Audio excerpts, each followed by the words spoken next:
कृपा एवं होवा જોઈએ પણ ભગવતી કૃપા કોના પર કરે ભગવતી તેના પર કૃપા એવી કરે જે ભગવતીને સમર્પણ થાય છે, ભક્તિને સમર્પણ થાય છે, મેળણીને સમર્પણ થાય છે, એ ભગવતીની કૃપા કરે છે.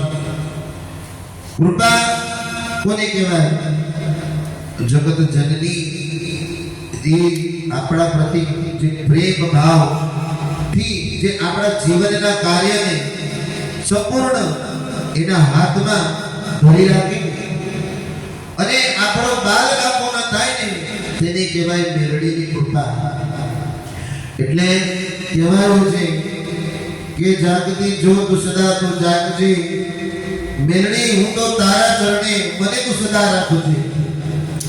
આમાં જગદંબાનું કહેવાનું છે આપણે સદા એના ચરણમાં રહીએ, એના ચરણની ધૂળ બનીને રહીએ. કદી આપણાને અભિમાનનો ખોટ ના આવવા જોઈએ. ભક્તિમાં અભિમાન નથી, ભક્તિમાં ગર્વ છે. ભક્તિને તમે જેટલી ગર્વ કરો એટલે ભગવતી રાજી થાય છે. અને ભગવતી રાજી થાય ને તો જીવનના જે કંઈ આપણા દુઃખ સુખ છે એનું નિવારણ કરતી કરતીમાં મેળવી આવે છે. અખિલ બ્રહ્માંડના અંદર બેસનારી 14 લોકની રાણી કહેવાય, અંતરિક્ષના અંદર રહેનારી છે.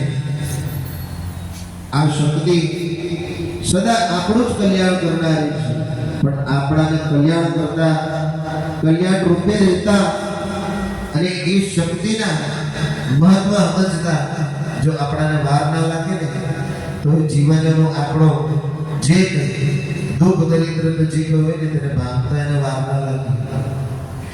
એટલે કહેવાય ને કે પેલા ડુંગરવાળા ડોશી મને લાડ લડાવે, પણ ખરેખર પોતાની જનેતરને તમે લાડ લડાવો ને ગમે તેવું મનથી પ્રેમ હોવા જોઈએ જનેતર માટે.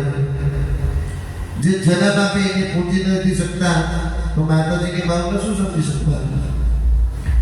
માતાજીની ભાવના કઈ સમજી શકે? જેમ જનેતા પોતાના જે જનેતર હોય એની ભાવનાઓ સમજી શકતા હોય, એમના ભલે કેટલા બી મોટા થઈ ગયા હોય પણ નાના માટે તો સુધા એના સંતાન નાના છોકરા છે. તો આપણેમાં ગમે તેવી ગુસ્સાવાળી હોય કે ગમે તે બોલનારી હોય પણ આપણે એના હાથે નાના છોકરા જેવું વર્તન કરશું તો એ માં આપણા પ્રતિ સદા પ્રેમ રાખશે ને રાખશે.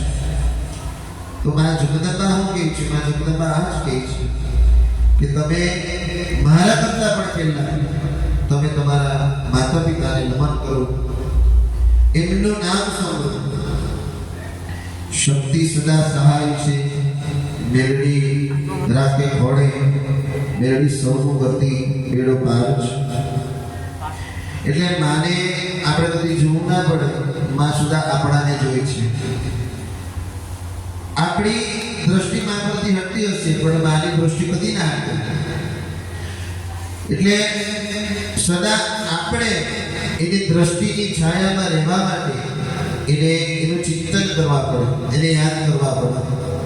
જે કોઈનું ચિંતન કરતું હશે ને એની દ્રષ્ટિ સદા એના પર હશે. જો ચિંતન તમે નાનું હાથું કરો તો જગદંબા તમારા પર એની દ્રષ્ટિ સદાય રાખવાની જ છે. પણ ચિંતનમાં તમારા કોઈ બીજાઓ બેસેલા હોય અને તમારા ચિંતનમાં જો કોઈ બીજું જ ચાલતું હોય, બીજી જ વિચારો ચાલતા હોય તો એની દ્રષ્ટિ તમારા પર ક્યાં પડશે?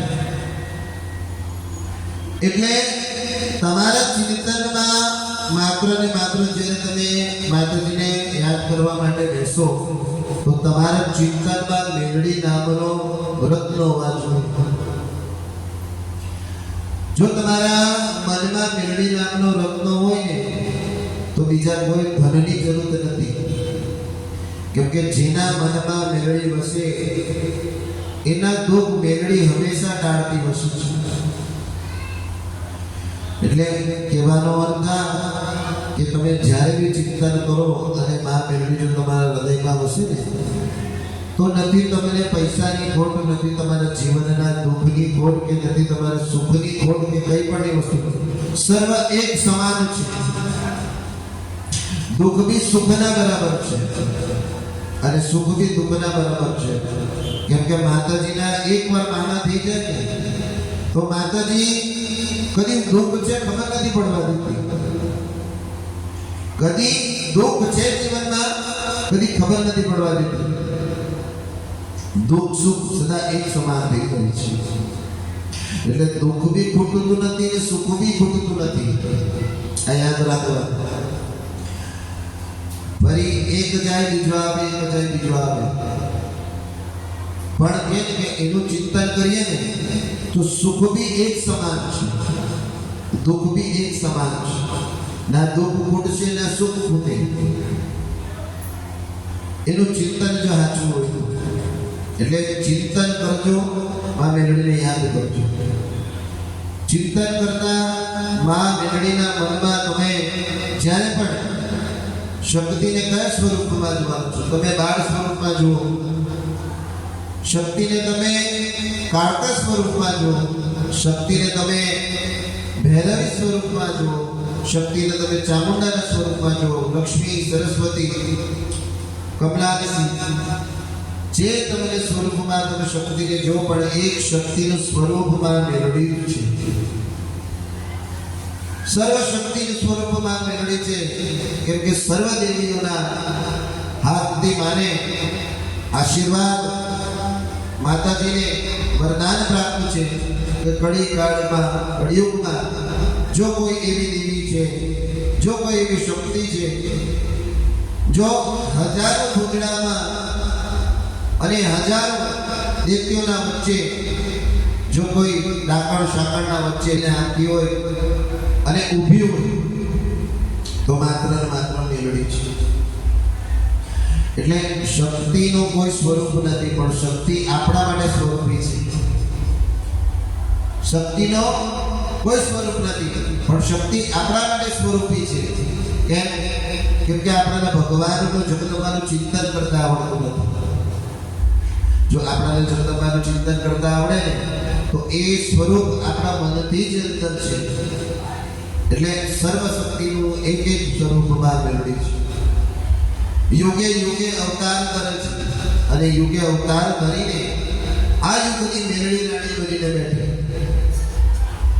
એટલે આ સમયમાં જો કોઈ તમે યાદ કરશો અને મેળવી ના આવે મને જ ના, પણ મેળવીનું ચિંતન મનમાં હાથું કરજો તો તમારા હર્વ દુઃખના જે કંઈ ડુંગર બાંધાતા હશે ને એ મેળવી ધીરે ધીરે ધીરે એની કુલાડીથી તોડતી હશે, પણ એ ડુંગર બધી વધવા નથી. બોલો શ્રી મેલડી માં